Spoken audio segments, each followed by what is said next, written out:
Good morning. Just reading away. Was running behind this morning.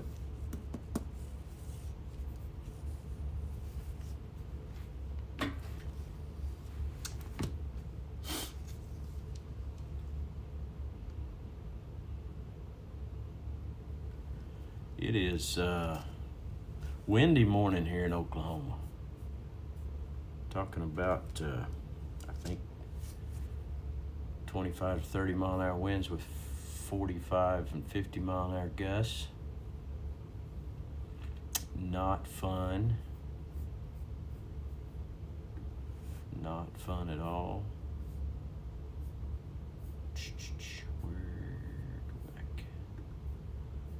I've got a new computer, new MacBook.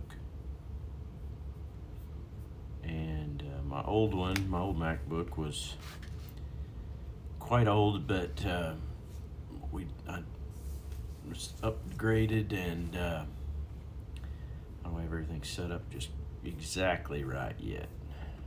Working on it. About to get there.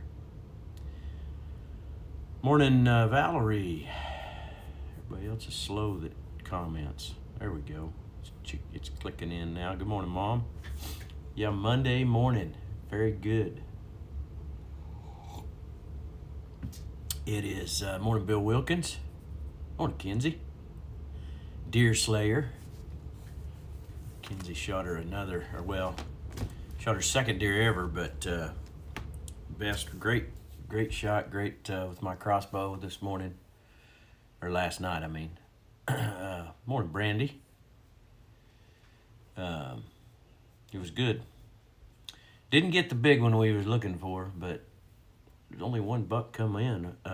They've been in bachelor groups this time of year. For y'all that bow hunt, they come together, and the males get together. The bucks all kind of gather together usually, but yeah, rainy morning. Robin, good morning. Good morning, Scott Maloney. Yeah, they're talking nasty weather next week. Better enjoy this week, even with the wind. It's going to be better than what it's going to be next week's. Going to be some pretty brutal stuff. Morning, Sean Mayfield. Brad Mays, good morning. Sean Summers. Yeah, here comes the rain. I can hear it.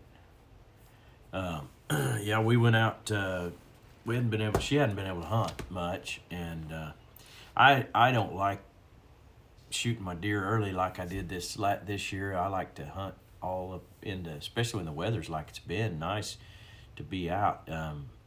I like hunting in January a lot and seeing kind of what's left over, and everything kind of relaxes. And but anyway, she hadn't had much time to hunt, so we were glad we got her a buck. We're going, if we get a chance, got till next weekend. If we get a chance, we're going to get back out. There's one that I would have liked to have seen her gut, but well, let's get into the word real quick this morning. Let's get into the word and go to let's go over to Ecclesiastes 11. I touched on this verse a little bit on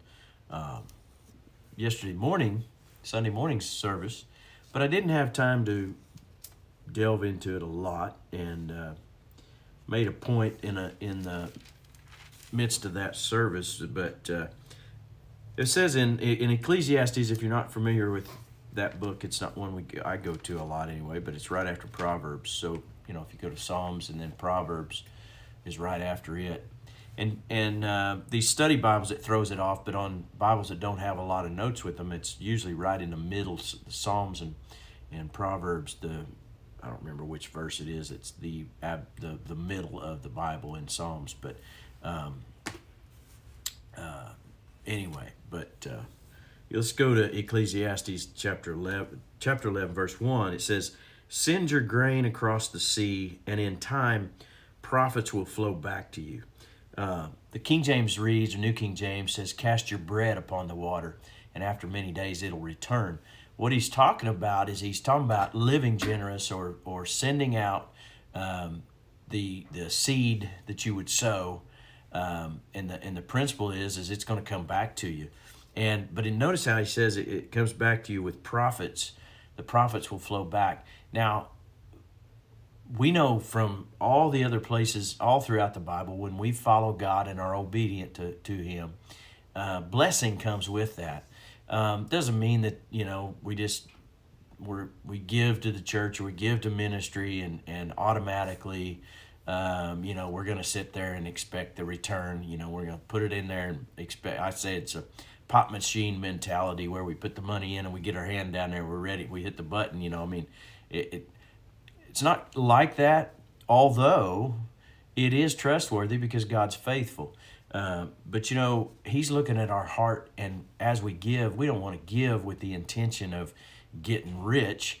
We do want to give with the intention of understanding God's blessings coming back, and it's not because of any other reason than He said it, and if we're believing it, being obedient to it, then it will come back. So just understanding, He's putting us in that process, that understanding of summarizing that giving. In verse 2 it says, but divide your investments among many places, for you do not know where the risk might lie.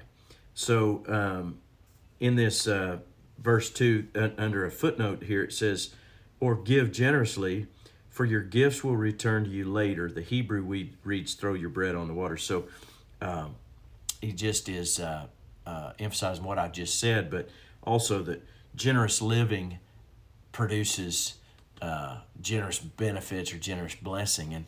And we get in that mindset, we understand that God's sending our provision back to us as a result of our being willing to give and to help others.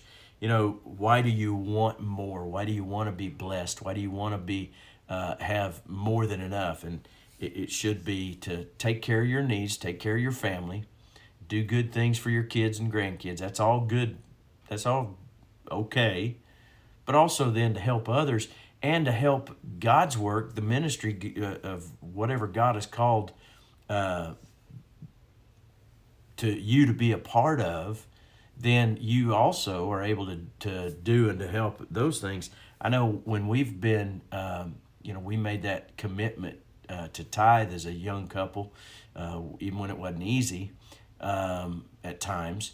But we also looked for opportunity to give over and above that. Now, let me just caution everybody: it's not a matter of giving it to everything that comes around. You won't have enough to spread around to everything and everybody that has need around you. There's plenty of need around you. Don't be motivated just by that. Be motivated by a leading of God, by God directing you, and that puts it in the place where it needs to, so it produces back, so that you have to give again, being wise in those things. So, verse 3 says, "When clouds are heavy, rain comes down.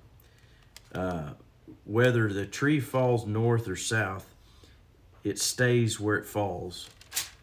And I'm not 100%. I'm not going to try to explain that right now. I'm going to stick with his other thoughts. Verse 4 says, "Farmers who wait for the perfect weather never plant, and if they watch every cloud, they never harvest." You try to plan, you try to do things with certainty, but the reality is most everything is uncertain. God's the only stable thing that we can absolutely trust and know is going to be consistent. But I love this. It says, waiting for perfect conditions will mean inactivity.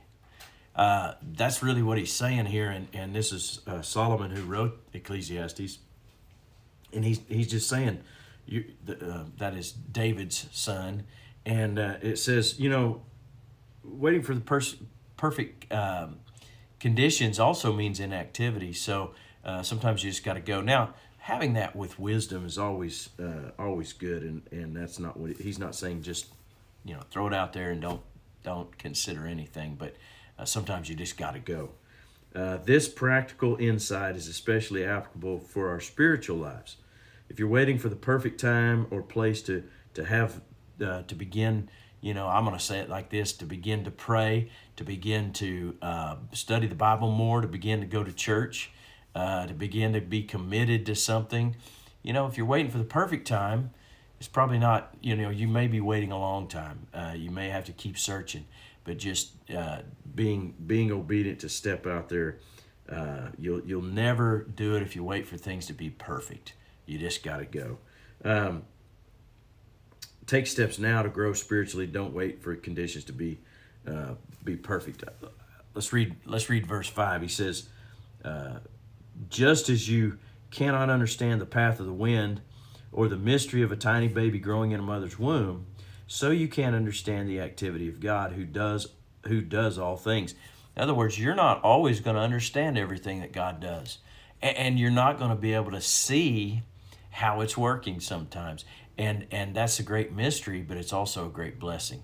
There's times whenever we're better off not knowing how he's doing something and putting something together, because we'd try to hurry up the process.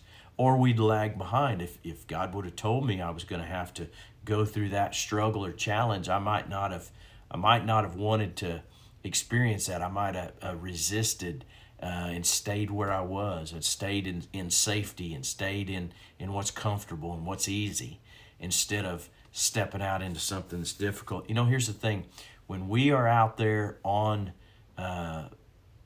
faith and trusting God, we're reliant on him. If we're within what's easy for us, there's no risk. So there's nothing pushing us. Sometimes it takes stepping out there. Plant your seed in the morning.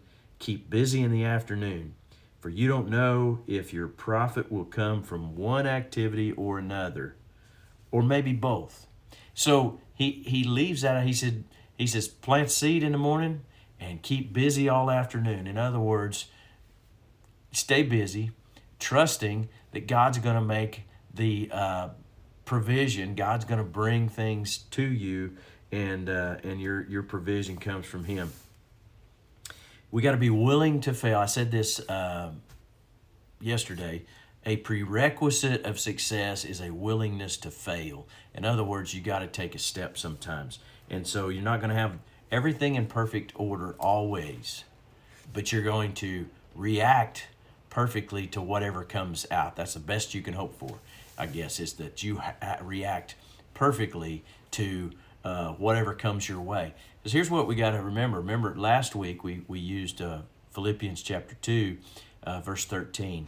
And it talks about that God's power is at work in you to give you the desire, or God is at work in you to give you the desire and the power to bring it to pass. So we got to trust God in these things. I tell you what, starting out this Monday, this second week of January, I just believe that you will step out into following God and the best things that he has for you, and get that thing started that you feel like you should or you want to.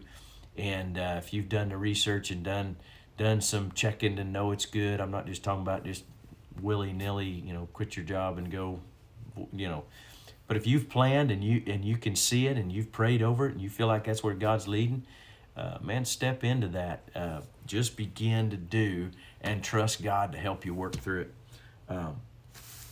I pray that you have a blessed day today. Go out on this Monday and bless somebody and go get them for Jesus. Love y'all. Let's see who come on. Hang on, dude. I got stuff all in the way. Oh, I saw other people come on here. Oh man, this new computer, just a little bit different. Same computer, just a little bit different. And good to see everybody, but I lost my, why isn't that giving me? That's odd. This is in the way. I need to get that out of the way.